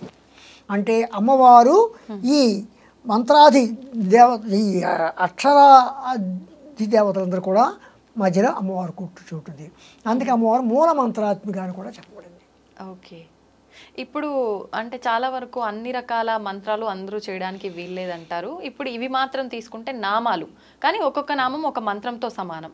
ఏదేమైనప్పటికీ ఇది అమ్మవారికి సంబంధించిన ఒక విషయం అని చెప్పొచ్చు. ఇవి చెయ్యాలి అని అంటే ఎవరైనా అర్హులేనా, చేయడానికి నియమాలు ఏమైనా పాటించాలా అనే విషయానికి వస్తే దాని గురించి ఏమైనా ఉందా వివరణ? నియమాలు అంటే ప్రత్యేకించి నియమాలు ఏం లేవు. అమ్మవారు ఏం చేస్తుంది, ఏం చెప్పింది, అందరూ ఆబాల గోపవిదిత అన్నారు అమ్మవారు. అంటే చిన్న పిల్లవాడి దగ్గర నుంచి పెద్ద వయసు మళ్ళిన వాళ్ళ వరకు కూడా ఎవరైనా చేయవచ్చు. ఎవరైనా నమ్మకం ఉన్న ప్రతి ఒక్కరు కూడా నా శఠాయ నా దుష్టాయ నా విశ్వాసాయ కరిహిచిత్. శఠుడు, దుష్టుడు, మూర్ఖుడు ఇలాంటి వాళ్ళకి అంటకుండా, అందుకే రహస్యనామాలు అన్నారు. అది కూడా హయగ్రీవుల వారు అగస్త్యుల వారికి చెప్పారు. ఈ నామాలు ఆవిర్భవించిన విధానం చెప్తున్నప్పుడు నా శఠాయ నా దుష్టాయ నా విశ్వాసాయ కరిహిచేతి అని చెప్పి, అంటే శఠుడికి, దుష్టుడికి, మూర్ఖుడికి వీళ్ళకి మనం చెప్పద్దు. వాళ్ళు మొండి వాళ్ళు వీటిని వినరు కనుక వాళ్ళకి వినకుండా ఇవి రహస్యనామాలుగా కాపాడుకోవాలి అని చెప్పి హయగ్రీవుల వారు అగస్త్యుల వారికి చెప్పారు. అలాగా ఇవి రహస్యనామాలు, ఆ రకంగా రహస్యనామాలను కూడా చెప్పచ్చు. అంటే ఓన్లీ వాళ్ళ వరకు మాత్రమే ఈ రహస్యనామాలు. అంటే సాధారణంగా రహస్యము అనగానే రహస్యం అంటే గుప్తార్థంగా ఎన్నో అర్థాలు ఉంటాయి. అవును, అలాగా కూడా చెప్పచ్చు. అందుకే లలిత రహస్యనామ స్తోత్రం అని చెప్పి రహస్యనామ స్తోత్రం అందుకే అన్నాం. అవును. అయితే ఇప్పుడు 1000 నామాలు ఉన్నాయి, కానీ వీటిలోంచి ముఖ్యంగా కొన్ని నామాలు తీసుకోవాలి ప్రత్యేకమైనవంటే అలా ఏమైనా మనం తీయొచ్చా, విడతీయొచ్చా? కొందరు రకరకాల వారి యొక్క కోరికల ప్రకారం ఒక చోట ఏముంది, మాకు ఒంట్లో బాగోట్లేదండి, ఏం చేయాలని అడుగుతారు. అప్పుడు ఏమని చెప్తారంటే సర్వవ్యాధి ప్రశమన్యై నమః సర్వమృష్టి నివారిణి అని అనువది ఆ నామం చదువుకో, కొన్నాళ్ళు చదువుకుంటే నీకు. మాకు పిల్లలు లేరండి, శ్రీమాత్రి అని మన నామం కొంచెం శ్రద్ధగా చదువుకో అని చెప్తూ ఉంటారు. అలాగా కొన్ని నామాలు మన యొక్క నమ్మకాలు. ఈ నామం చదివితేనే మన కోరిక తీరుతుంది, ఆ నామం చదివితేనే మన కోరిక తీరుతుందని కాదు. వారికి మరింత దగ్గరగా తీసుకెళ్ళడానికి ఆ నామాలు చెప్తారు. కానీ మనం ఏ నామాలు, లలితా సహస్రనామాలు ఏ నామాలు చేసినా సరే తప్పకుండా మన కోరికలు సిద్ధిస్తాయి. సాధారణ కలియుగంలో ప్రత్యక్ష దైవం శ్రీ లలితా పరమేశ్వరి మాత అని కూడా మనం చెప్పుకోవచ్చు. మనకి ఎందుకంటే వెంటనే పలుకుతుంది. అంటే మనకి ఇన్ని రూపాల్లో దేవతలు ఉన్నా కూడా, అంటే ఎవరి ఇష్టదైవంగా వాళ్ళు ఒక్కొక్క రూపాన్ని ఆరాధిస్తూ ఉంటారు. వీళ్ళందరినీ పట్టుకోవాల్సిన అవసరమే లేదు, ఓన్లీ అమ్మవారిని పట్టుకుంటే అందరి అనుగ్రహం ఉన్నట్టు అని భావించవచ్చా? విఘ్నేశ్వరుని పూజించితే విఘ్నాలు కాపాడుతాడు. సరస్వతీదేవిని పూజిస్తే విద్య వస్తుంది. లక్ష్మీదేవిని పూజిస్తే అష్టైశ్వర్యాలు వస్తాయి. ఈవిని పూజిస్తే ఇవన్నీ వస్తాయి. ఓకే, అన్నీ వస్తాయి, అందరి అనుగ్రహం ఆవిడ ద్వారానే లభిస్తుంది అనుకోవచ్చు, అంతే అంటారా? లేదు, మేము అసలు లలిత అమ్మవారి ఆరాధనే ఇప్పటివరకు చేయలేదు, అసలు నామాల గురించి మాకు తెలీదు, కానీ వివిధ రూపాల్లో వివిధ దేవతల ఆరాధన చేస్తున్నాము, మరి వాళ్ళందరికీ పైన, అంటే మనం వాడుక భాషలో చెప్పాలంటే వీళ్ళందరికీ హెడ్గా ఆవిడ ఉన్నప్పుడు వీళ్ళని ఆరాధించిన ఆమె అనుగ్రహం మా పైన ఉంటుందా అనే వాళ్ళకి? ఆవిడ సర్వదేవతా స్వరూపుడి. అక్కడ ఆవిడకి ఆ భేదం లేదు, మనకు ఉంది భేదం. మనలోనే హిందూ మతంలోనే రకరకాల మతాలు ఉన్నాయి, ఉండొచ్చు, కానీ ఆవిడకి ఆ భేదం లేదు. అంచేతను ఆవిడ భాషారూప, ఏ భాషకైనా, ఏ భావానికైనా, ఏ మతానికైనా, అంటే ఏంటి మన హైందవ మతం గురించి చెప్తాం. ఏ మతమైనా సరే అన్నింటికి కూడా ఆవిడ, అంటే అప్పట్లో వివరించిన విధానాల్లోనే ఏ కులమైన ఏ మతమైనా అని వివరించారు. కానీ పురాణాలు శాస్త్రాల ప్రకారంగా తీసుకుంటే కులాలు అనే భాష భావనే ఎక్కడా లేదు అని చెప్పి ఇప్పుడు చెప్తూ ఉంటారు కదా, మరి అప్పుడు అలా ఉద్దేశించి ఎందుకు చెప్పారంటారు? అక్కడ కులాలు అనేవి ఆ రోజుల్లో చెప్పిన ఏంటంటే వృత్తుల ప్రకారం చెప్పారు వృత్తుల ప్రకారం ఒకటి. రెండోది ఏంటంటే బ్రహ్మస్వరూపులు, బ్రహ్మణ యొక్క పరమాత్మ యొక్క ముఖంలోంచి పుట్టిన వాళ్ళు బ్రాహ్మణులు, భుజాల్లో నుంచి పుట్టిన వాళ్ళు క్షత్రియులు, ఊరువుల్లోంచి పుట్టిన వాళ్ళు వైశ్యులు, పాదాల్లోంచి పుట్టిన వాళ్ళు శూద్రులు అని చెప్పారు. అది కావచ్చు, కానీ వృత్తిరీత్యా మాత్రమే కులము. ఓకే. తర్వాత వృత్తిరీత్యా అని చెప్పి చెప్పుకుంటూ వచ్చారు. తర్వాత ఇవేమైందంటే తరతరాలు మారుతుంటే మన చదువులు మన వృత్తులు వేరేగా వస్తున్నాయి కనుక అవును అంచేత మనకి ఇప్పుడు ఈ కులాలు అనేవి ఇదే. కులం అంటే ఏం లేదు, ఒక సమూహం. ఆ సమూహంలో వాళ్ళే దాని మూలంగా ఏమైందంటే కులాలు ఏర్పడ్డాయి. ఓకే. ఇప్పుడు ఈ లలితా సహస్రనామాలకి శ్రీ విద్యకి మధ్య సంబంధం ఏమైనా ఉందా అండి? శ్రీ విద్య లలిత. కానీ లలిత అమ్మవారు ఈ విధానము ఇదంతా కూడా మనం మాట్లాడుకునే దాన్ని బట్టి ఇదంతా సాత్వికంగా మనం ఆచరించే విధానం. శ్రీ విద్య అనగానే తంత్రము అనే రకంగా మాట్లాడుతూ ఉంటారు కదా, అదంతా అదేమిటంటే శ్రీ విద్య అనేసరికల్లా అనుష్ఠానపరంగా మంత్రానుష్ఠానపరంగా మనం అమ్మవారిని సేవించే విధానాన్ని శ్రీ విద్య అంటాం. దానికి సులభంగా ఇప్పుడు ఖడ్గమాల ఉంది, ఖడ్గమాల చదువుతున్నాం. ఖడ్గమాలలో 9 ఆవరణల గురించి చెప్పారు. ఇది ఎవరైనా చదవచ్చు. కానీ దీనికి నవావరణార్చన వేరేగా ఉంది. నవావరణార్చన ఎందుకు చేస్తున్నాం? ఆ నవావరణార్చన చేస్తే ఎంతో దానికి 10 నిమిషాల్లో చదువుకునే ఖడ్గమాల కూడా అంతే అని చెప్తున్నారు. అంటే వాటికి వీటికి ఉనికి దానికి అది వారు చేస్తున్నారు. ఎవరైతే అర్హత ఉందో, ఎవరైతే దాని అనుష్ఠానం తీసుకున్నారో వారు చేస్తున్నారు. అది శ్రీ విద్యాపరంగా. ఖడ్గమాల పరంగా అయితే ఇది ఖడ్గమాల మామూలుగా ఎవరైనా చేసుకోవచ్చు. ఇలాంటివి ఉంటాయి. అంటే మీరు అన్నట్టుగా ఉపాసన తీసుకొని ఒక దీక్షలాగా చెయ్యాలి నిత్యం అనుకునే వాళ్ళు ఈ రకంగా శ్రీ విద్యాపరంగా వెళ్ళాలి.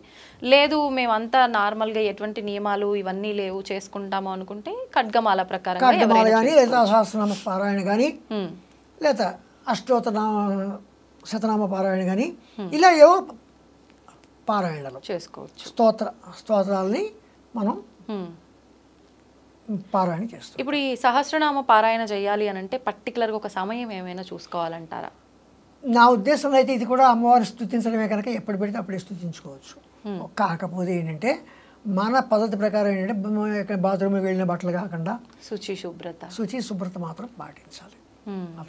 అలా చూసుకొని మనది మనకు కరెక్ట్ అనిపిస్తే మనం చేసుకోవచ్చు. ఇప్పుడు లలితా అమ్మవారి ఆరాధన మీరు చెప్పినట్టుగా ఈ సహస్రనామాలు ఇవన్నీ చేసుకుంటూ శ్రీచక్ర రూపంలో ఆరాధించవచ్చా? ఎవరైనా చేయొచ్చా? లేదు అంటే ఇందాక మీరు అన్నట్టుగా శ్రీ విద్యా ఉపాసకులు మాత్రమే. ఇక్కడ శ్రీచక్రం అనేసరికల్లా అది ఉపాసన పరంగానే వస్తుంది. ఎందుకంటే ఒక శ్రీచక్రం అంటే మేరు ప్రస్థానం తీసుకుంటాం. ఆ శ్రీచక్రం మేరు పూజ చేసుకోవాలంటే కొంచెం ఉపాసన పరంగా కొంత అర్హత సంపాదించుకోవాలి. అర్హత లేకుండా శ్రీచక్రం మీరు జోలికి వెళ్ళకూడదు. అదే శ్రీచక్రం ప్రింట్ చేసిన శ్రీచక్రం లామినేషన్ చేసింది మనం పూజ చేసుకుంటాం, ఫోటో రూపంలో తప్పు, పర్వాలేదు. ఒక దేవుడికి ఎలాగైతే ఫోటోకి అగరత్తి వెలిగిస్తామో అలాగే ప్రింట్ చేసిన శ్రీచక్రానికి లేదా ఒక రాగి రేఖ మీద వేసిన శ్రీచక్రానికి మామూలుగా పూజ చేసుకోవచ్చు. కానీ మేరు ప్రస్థానం కానీ లేకపోతే బీజాక్షరాలతో వ్రాయబడిన శ్రీచక్రం ఆల్రెడీ అందులో అమ్మవారిని ప్రతిష్ఠించిన శ్రీచక్రాలకి వీటికి కొంత మంత్రోపదేశాలు అనుష్ఠానపరంగా కొన్ని చేయవలసిన క్రమాలు ఉంటాయి కనుక అవి ఎవరు పెడితే వాళ్ళు చేయడం మంచిది కాదు. ఎందుకంటే బీజాక్షరాలు సరిగా పలకలేకపోవడం, బీజాక్షరాలు వెనక ముందులు రావడం ఇలాంటివన్నీ వస్తాయి కనుక అది కేవలం అనుష్ఠాన పనులు మాత్రమే చేయాలి అని వస్తుంది.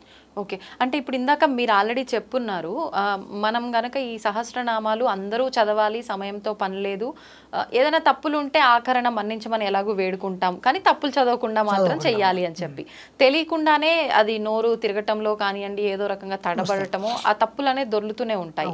కానీ ఇవి నామం కాబట్టి తప్పుపోయినా పర్లేదు అనుకోవచ్చా? లేదు నామంతో కూడి ఉన్న మంత్రాలు అనుకున్నాం కాబట్టి ఇది దోషంగా మారుతుందంటారా? ఏమైనా దోషంగా మారుతుందా అంటే ఒక విషయం తప్పు అంటున్నారు, రైట్ అంటున్నారు. రామునితో కపివరుడిట్లనియే, రామునితో కపివరుడిట్లనియే. బాగుంది కదా, వినడానికి బాగుంది కదా. రాముని తోక పివరుడిట్లని అంటే ఎలా ఉంటుంది చెప్పండి? అసలు అర్థమే మారిపోయినట్టు. మరి ఇది అలాంటి ఇది అలాంటిది కదా. అవును. అప్పుడు ఒకసారి ఆ నామం మనం విరవకోవడం చోట విరిచి అయితే ఇంకో నామంలో ప్రథమాక్షరం ఈ నామంలో కలిపి ఇంకోటి చేస్తే అది దోషణ కింద కూడా రావచ్చు, భూషణ కింద కాకుండా. అది తప్పు కదా. అవును. అమ్మవారి దగ్గర పూజ చేస్తామని కూర్చొని అమ్మవారిని దూషిస్తే ఎలాగా? అంటే మనం తెలిసి చెయ్యట్లేదు కదా, అయినా దోషమైనా.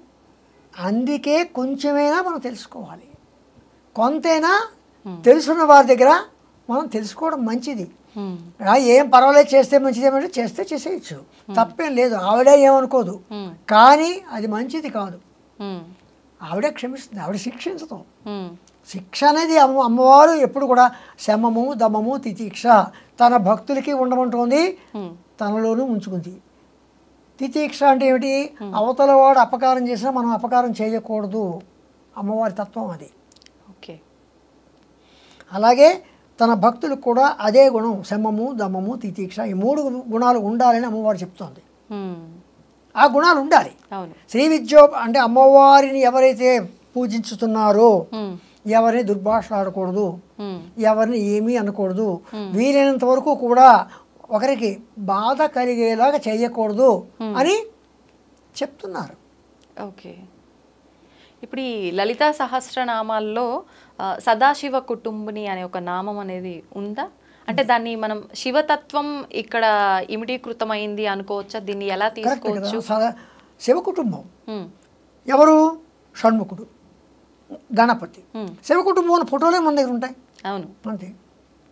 సదాశివ కుటుంబిని, ఆ కుటుంబంలో ఆవిడ గృహిణి, ఆ కుటుంబానికి యజమాని ఎవరు? సదాశివుడు. అందుకు సదాశివ కుటుంబిని. ఆ కుటుంబంలో నువ్వు గృహిణి అమ్మ. అంత ఆది పరాశక్తి అయినా ఆయన దగ్గరికి వచ్చేసరికల్లా లజ్జా స్వరూపిణి. ఆయన దగ్గర లజ్జ, సిగ్గుపడుతూనే ఒక పెళ్లి కూతురులా కూర్చుంటుంది. ఇప్పుడు ఈ నామం చేసుకోవడం వల్ల ఎటువంటి ఫలితం ఉంటుందంటారు? ఈ సదాశివ కుటుంబిని అనే నామం చేసుకోవడం వల్ల తప్పేంటి? తన కుటుంబంలో కలతలు లేకుండా ఉండాలి అంటే ఆ కుటుంబంతో పోల్చుకున్నాము అన్న భావన కలుగుతుంది మనకి.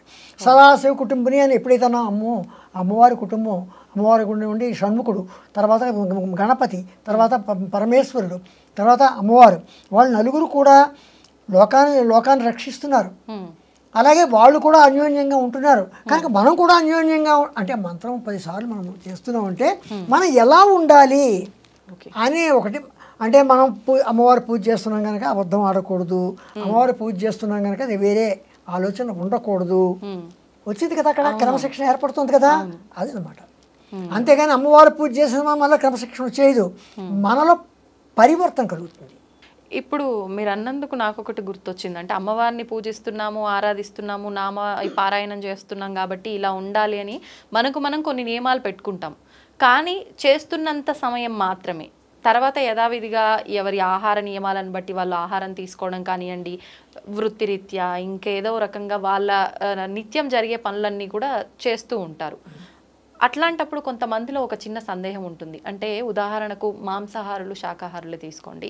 శాకాహారులకి ఇంకా ఎటువంటి భయం ఉండదు, మేము ప్యూర్ వెజిటేరియన్గా ఉన్నాము, మేము ఏ టైంలో అయినా ఏమైనా అంటే అమ్మవారి ఆరాధన నామము ఏదో ఒకటి చేసుకుంటాము, మాకు ఫలితం ఉంటుంది. మాంసాహారుల్లో ఒక చిన్న భయం అయితే ఉంటుంది. ఏమని? మేము మాంసాహారులం కాబట్టి పూజ చేసినంతసేపు ఉంటున్నాము, కానీ తర్వాత పూజ అయిపోయిన అనంతరము తర్వాత ఏదో ఒకటి మేము తినేస్తున్నాము, అందుకే మా కోరికలు నెరవేరట్లేదేమో, అమ్మవారికి మా పైన కోపమేమో, ఇలా ఆలోచించే వాళ్ళు కూడా ఉంటారు. ఆ భయం వద్దు, అవసరం లేదు. చెప్పమంటారా? కొండ దేవత ఎవరు? కొండల్లో గ్రామ దేవత ఎవరు? గ్రామ దేవతలకు ఏ ఆహారం పెడుతున్నాం? మనం మాంసాహారం పెడుతున్నాం కదా, మనం తింటున్నాం కదా, తప్పులేదు. అంత మాత్రాన కులరీత్యా, వృత్తిరీత్యా, నీ నియమం రీత్యా నువ్వు శాకాహారం, నువ్వు మాంసాహారం జోలికి వెళ్ళకూడదు. ఇంకొకటి ఏంటంటే మాంసాహారానికి మనిషిలో ఉద్రేకాన్ని పెంచుతుంది, బుద్ధి యొక్క బలాన్ని తగ్గిస్తుంది. మాంసాహారానికి ఉన్న లక్షణం. శాకాహారానికి ఉన్న లక్షణం ఏంటంటే మనిషిలోనూ మాట్లాడే మాటలో కానీ అన్నింటిలోనూ తర్వాత ప్రవర్తనలో కూడా ఒక చక్కని ప్రవర్తన. అందుకోసం మాంసాహారులు శాకాహారులు ఉన్నారు తప్ప శాకాహారం తినడం మాత్రాన్ని అమ్మవారు రక్షిస్తుంది, మాంసాహారం శిక్షిస్తుంది అని ఏం లేదు. ఎందుకంటే కొండల్లోనూ కోనల్లోనూ ఆ దేవతలను, అందుకని అమ్మవారు కౌలాచార సాంప్రదాయం కూడా ఉంది అమ్మవారికి. అవునా? ఉంది కదా, ఉంది కదా. అంటే ఇలా ఎన్ని సాంప్రదాయాల్లో అమ్మవారి ఆరాధన ఉంది? కౌలాచారం వామాచారం దక్షిణాచారం రెండూ ఉన్నాయి. అంటే ఈ రెండు ఆచారం ఎవరు ఏ ఆచారం సాధించినా చేసిన అమ్మవారినే. అంటే ఎవరు ఏ ఆచారాన్నైనా తీసుకోవచ్చు, ఆ ఆచారంలో కరెక్ట్గా ఉండడం కరెక్టా? లేకపోతే బ్రాహ్మణులు వెళ్ళి కౌలాచారం తీసుకుంటే ఎలా కుదురుతుంది? శాకాహారి వెళ్ళి కౌలాచారం తీసుకుంటే ఎలా కుదురుతుంది? వాడు మాంసం దినాలు ఉంది కౌలాచారం తీసుకుంటాడా? తప్పు కదా. వాడి వృత్తి పుట్టింది బ్రాహ్మణ కులం కదా. బ్రాహ్మణ కులంలో ఉన్నవాడు కౌలాచారం వెళ్ళి నేను కళ్ళు తాగుతాను, అమ్మవారికి కళ్ళు పడుతున్నాక నేను కళ్ళు తాగుతాను, అమ్మవారికి మాంసం పెడుతున్నాక మాంసం తింటానంటే వృత్తి మన యొక్క జన్మ ఏ జన్మ కనుక అది కుదరదు. Okay okay. అలాగే కొన్ని మంత్రోపదేశాలు తీసుకున్నాడు. మంత్రోపదేశం తీసుకున్న వాళ్ళు ముఖ్యంగా మాంసాహారం స్వీకరించకూడదు. అవునా? స్వీకరించకూడదు. అది ముందే గురువు గారు చెప్తారు మంత్రోపదేశం చెప్పేటప్పుడే. ఆ మంత్రాలు వేరేగా ఉన్నాయి. పరమంత్ర విభేదిని అన్నారు అమ్మవారిని. పరమంత్ర విభేదిని అంటే 7,000,000 మంత్రాలు కాకుండా అన్య మంత్రాలు వేరేగా ఉన్నాయి కొన్ని.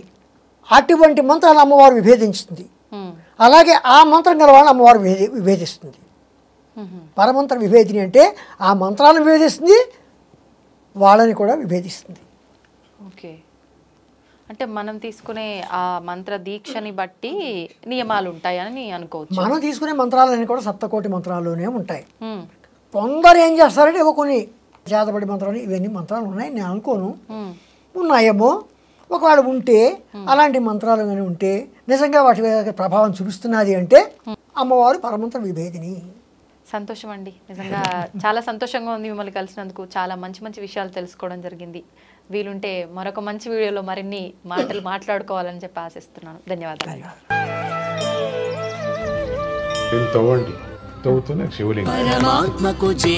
సరే దాన్ని అట్లా కప్పేసేయండి, చూపించదండి. మూర్తి పూజ కాదు, సాక్షాత్ బ్రజేంద్ర నందన భగవాన్ ఉన్నారు మూర్తిలో. ఏమీ ఆశించకుండా ఆరాధించే వాళ్ళు కూడా ఉన్నారా ప్రభుజీ? నిజమైన భక్తి అంటే మనకు తెలియదు కాబట్టి